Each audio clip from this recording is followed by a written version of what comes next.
Hello. For those of you who may not know who I am, my name is Jeremy McKenzie, and I don't normally like to do these kinds of videos. In fact, I think they're kind of silly and you know just attention for the sake of attention's sake. However, I have some very very serious things that I need to say, and if you care at all about what's going on in this country and what's happening right now, please listen to what I'm about to tell you. I'm a 14-year veteran of the Canadian Forces. I retired in 2017. Since then, I've been, running a podcast and kind of an internet show. I'm a clown.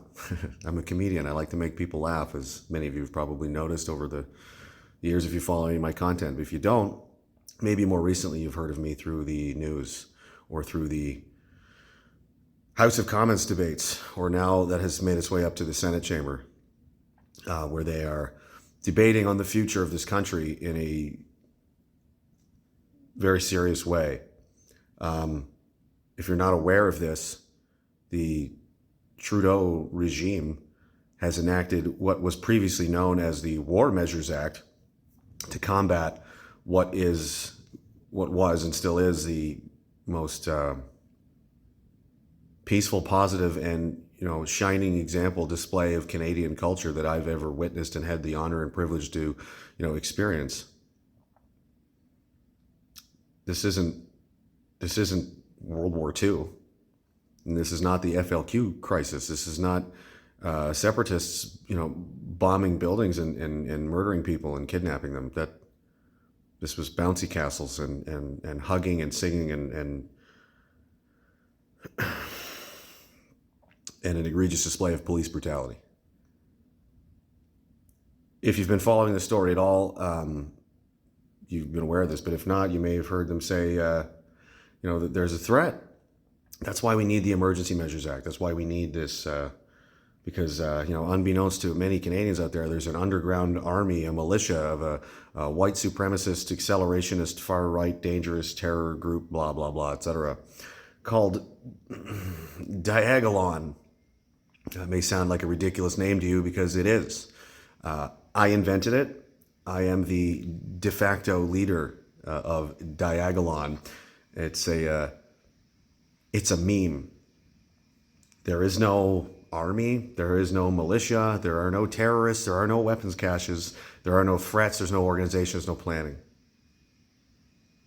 This is a social club community of sorts that was weaved together through people that were fans and followers of my podcast, in which I encouraged them to do that. I encouraged people to go, meet each other in real life and engage each other and be human beings and reclaim, what's been taken away from them over the past couple of years, making everybody feel isolated and alone.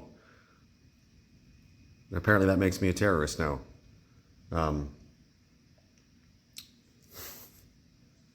I made this on my phone with my finger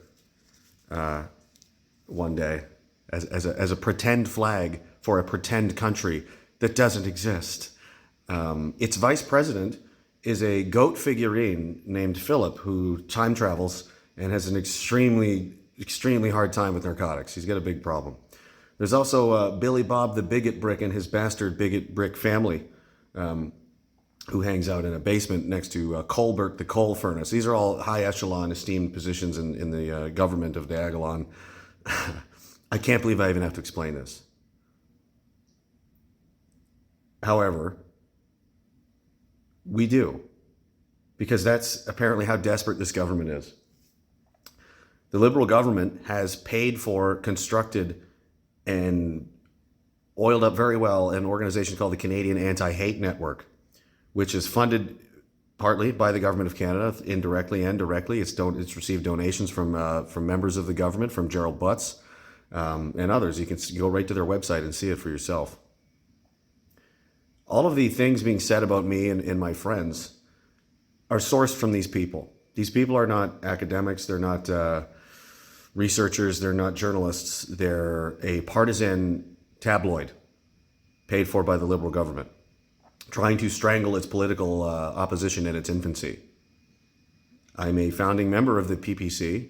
I've always been a supporter of Maxime Bernier and Randy Hillier and others.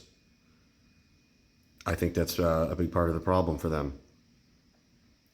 They've created this boogeyman character of a fake army that doesn't exist to justify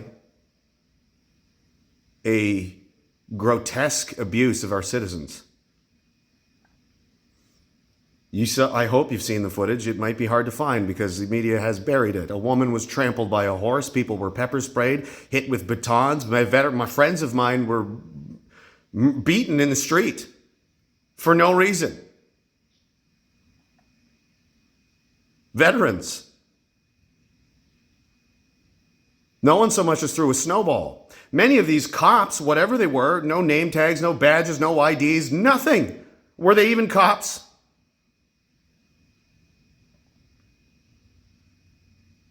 And now they want a permanent emergency. You think it's going to be 2 weeks? It's just 2 weeks till we flatten the emergency, guys. You want to give these people this kind of power?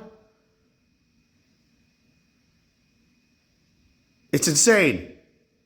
And their justification, and if you don't believe me, I've uploaded some of it now. You can go watch for yourself. Go watch the Senate hearings. They're talking about this like this is an actual threat to the country. The only country that this government feels confident enough to attack and is still, by my count, losing to, is one that doesn't even exist. And it is funny, it is hilarious, and it is a joke, but the consequences are very real, and these senators believe what they're being told by these poisonous, smear merchants. Now, it's saying it's coming from a professor of this university, and it's a researcher at this organization. Their source material is always the same, and it always comes back to the Canadian Anti-Hate Network, which is made up of liars and schemers and snakes. Bernie Farber was already caught in a hate hoax. He tried to pretend that an anti-Semitic flyer posted in Florida was done by the truckers here in Ottawa.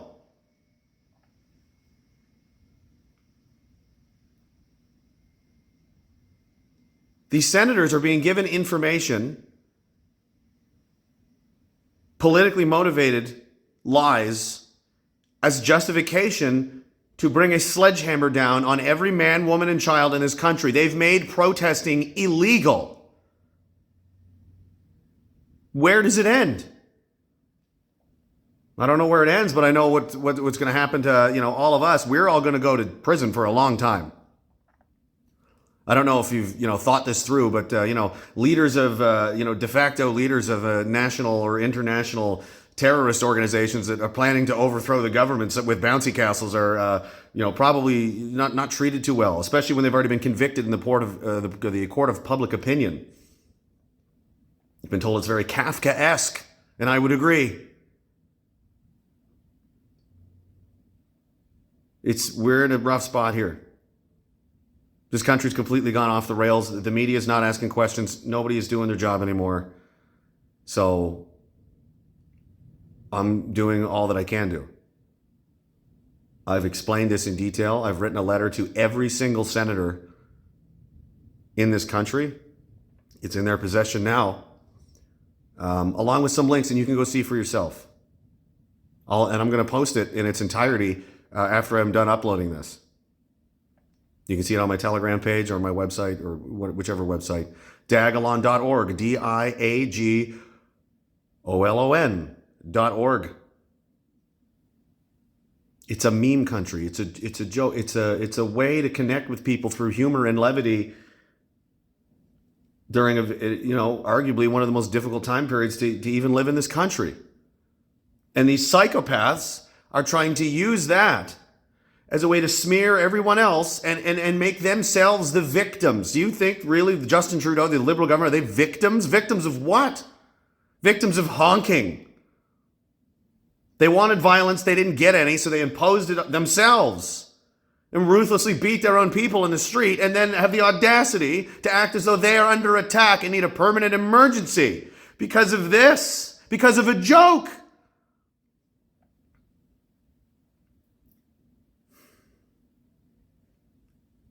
So if you can do anything, send this to everybody. Send a letter, send this video, send that website to everybody. Everybody you know, everybody you can find, every journalist, every politician, every MP, every MLA, In other countries, the president of Nigeria, the last Blockbuster that still exists, go to the last two Kmarts, I think they're in New Jersey, and send it to them too.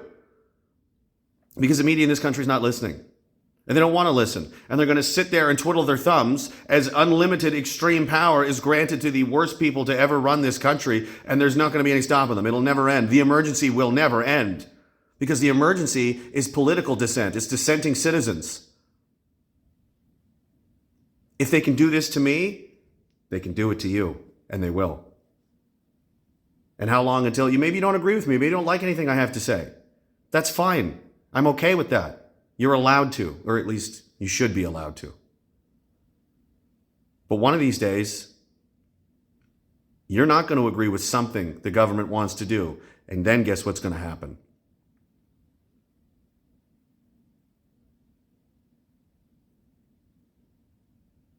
I don't really know what else to say, except that this has gone completely, this is insane. I mean, this isn't a serious country anymore when, an internet clown memes a fake country and the government is trying to use that as casus belli to declare war on its own people. We need to pay attention, and we need to do something about this before it's too late, because if they pass this, that's it. And they'll extend it, and they'll extend it, and they'll extend it.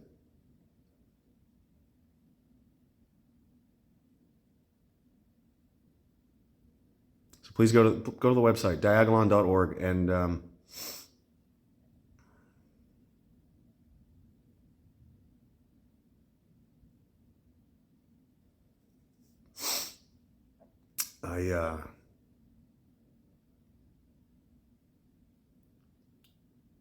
I just wanted to tell the truth, and I just wanted to help people.